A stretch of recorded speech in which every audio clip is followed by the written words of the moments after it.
Prajwal Revanna SIT ವಿಚಾರಣೆಗೆ ಹಾಜರಾಗೋದು doubt ಎನ್ನಲಾಗ್ತಾ ಇದೆ. Lookout notice ಕೊಟ್ಟರು ಕೂಡ ಪ್ರಜ್ವಲ್ ಎಸ್ಕೇಪ್ ಆಗೋದನ್ನ ಕಂಟಿನ್ಯೂ ಮಾಡ್ತಾ ಇದ್ದಾರೆ. ಇದೀಗ ಬ್ಲೂ ಕಾರ್ನರ್ ನೋಟಿಸ್ಗೆ ಎಸ್ಐಟಿ ಸಿದ್ಧತೆಯನ್ನ ಮಾಡ್ಕೊಳ್ತಾ ಇದೆ. ಬ್ಲೂ ಕಾರ್ನರ್ ನೋಟಿಸ್ ಕೊಡುವಂತೆ ಸಿಬಿಐಗೆ ಎಸ್ಐಟಿ ಮನವಿಯನ್ನ ಕೂಡ ಸಲ್ಲಿಸ್ತಾ ಇದೆ ಅನ್ನೋದು ತಿಳಿದು ಬರ್ತಾ ಇದೆ. ಈ ಬ್ಲೂ ಕಾರ್ನರ್ ನೋಟಿಸ್ನ ಉದ್ದೇಶ ಅಂದ್ರೆ ಆರೋಪಿ ಎಕ್ಸಾಕ್ಟ್ ಆಗಿ ಯಾವ ದೇಶದಲ್ಲಿದ್ದಾರೆ, ಅವ್ರ ಲೊಕೇಶನ್ ಏನು, ಆಮೇಲೆ ಯಾವ ಉದ್ದೇಶಕ್ಕಾಗಿ ಅಲ್ಲಿದ್ದಾರೆ, ಯಾರ ಜೊತೆ ನಿರಂತರ ಸಂಪರ್ಕದಲ್ಲಿದ್ದಾರೆ, ಆರೋಪಿಯ ಬಗ್ಗೆ ಸ್ಥಳೀಯ ಅಧಿಕಾರಿಗಳಿಂದ ಮಾಹಿತಿ ಕೋರೋ ನಿಟ್ಟಿನಲ್ಲಿ ಈ ಬ್ಲೂ ಕಾರ್ನರ್ ನೋಟಿಸ್ ತುಂಬಾ ಕ್ರೂಷಿಯಲ್ ರೋಲ್ ಅನ್ನ ಪ್ಲೇ ಮಾಡುತ್ತೆ. ಹೀಗಾಗಿ ಪ್ರಜ್ವಲ್ಗೆ ಬ್ಲೂ ಕಾರ್ನರ್ ನೋಟಿಸ್ ಕೊಡೋದ್ರ ಬಗ್ಗೆ ಸಿಎಂಗೆ ಎಸ್ಐಟಿ ಕೂಡ ಮಾಹಿತಿಯನ್ನು ಕೊಟ್ಟಿದೆ. ನೋಡಿ, 7 ಟೈಪ್ಸ್ ಆಫ್ ನೋಟಿಸ್ ಅನ್ನು ಕೊಡಬಹುದು. Blue corner, red corner, green corner ಅಂತೆಲ್ಲ ನೋಟಿಸ್ಗಳಿರುತ್ತೆ. ಒಂದೊಂದು ನೋಟಿಸ್ ಹೊರಡಿಸುವಂತಹ ಉದ್ದೇಶ ಕೂಡ ಒಂದೊಂದಾಗಿರುತ್ತೆ. ಈಗ ರೆಡ್ ಕಾರ್ನರ್ ನೋಟಿಸ್ ಎಲ್ಲ ಜಾರಿ ಆದ್ರೆ ಯಾವ್ದಾದ್ರು ಏರ್ಪೋರ್ಟ್ ನಲ್ಲಿ ಅವ್ರು ಕಾಣಿಸ್ಕೊಂಡ್ರೆ ತಕ್ಷಣಕ್ಕೆ ಅರೆಸ್ಟ್ ಮಾಡುವಂತಹ ಪವರ್ ಇರುತ್ತೆ ಆ ನೋಟಿಸ್ಗೆ. ಈ ಕಡೆ ಬ್ಲೂ ಕಾರ್ನರ್ ನೋಟಿಸ್ನ ಡಿಫ್ರೆನ್ಸ್ ಏನು ಅಂತ ಹೇಳಿದ್ರೆ, ಆರೋಪಿ ಎಕ್ಸಾಕ್ಟ್ ಆಗಿ ಯಾವ ಲೊಕೇಶನ್ ಅಲ್ಲಿ ಇದ್ದಾರೆ, ಯಾವ ಉದ್ದೇಶಕ್ಕಿದ್ದಾರೆ ಮತ್ತು ಅವ್ರ ಮೇಲೆ ಕ್ರಿಮಿನಲ್ ಪ್ರೊಸೀಡಿಂಗ್ಸ್ ಇನ್ನೂ ಬಾಕಿ ಇದೆ, ಅಂದ್ರೆ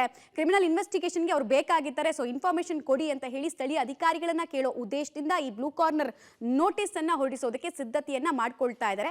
ಸಿಬಿಐ ಏನ್ ಹೇಳುತ್ತೆ ಅನ್ನೋದು ಕೂಡ ಇಲ್ಲಿ ಕುತೂಹಲ ಕಾರಣ ಆಗಿದೆ. ಸಾಮಾನ್ಯವಾಗಿ ನೋಡಿ, ಇಂಥ ಪ್ರೊಸೀಜರ್ ನಲ್ಲಿ ಸಿಬಿಐನ ರೋಲ್ ಕೂಡ ತುಂಬಾ ಕ್ರೂಷಿಯಲ್ ಆಗುತ್ತೆ.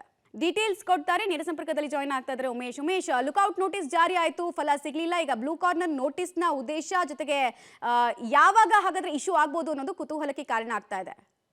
ಮಮತಾ, ಪ್ರಜ್ವಲ್ ರೇವಣ್ಣವ್ರು ಏನಿದ್ದಾರೆ ಇಲ್ಲಿವರೆಗೂ ಕೂಡ ಯಾವ ದೇಶದಲ್ಲಿದ್ದಾರೆ ಅನ್ನೋದು ಕನ್ಫರ್ಮ್ ಆಗಿ ಗೊತ್ತಿಲ್ಲ. ಅದು ಬದಲಾಗಿ ಒಂದು ದೇಶದಿಂದ ಮತ್ತೊಂದು ದೇಶಕ್ಕೆ ಅವರು ಪರಾರಿ ಆಗ್ತಾ ಇದ್ದಾರೆ ಅನ್ನೋದ್ರ ಬಗ್ಗೆ ಅಧಿಕಾರಿಗಳಿಗೆ ಮಾಹಿತಿ ಇರುವಂಥದ್ದು. ಈಗಾಗಲೇ ಈ ಪ್ರಕರಣದಲ್ಲಿ 3 ಬಾರಿ ನೋಟಿಸ್ ಕೊಟ್ಟಿದ್ದಾರೆ ಮತ್ತು ಲುಕ್ಔಟ್ ನೋಟಿಸ್ ಕೂಡ ಕೊಟ್ಟಿದ್ದಾರೆ.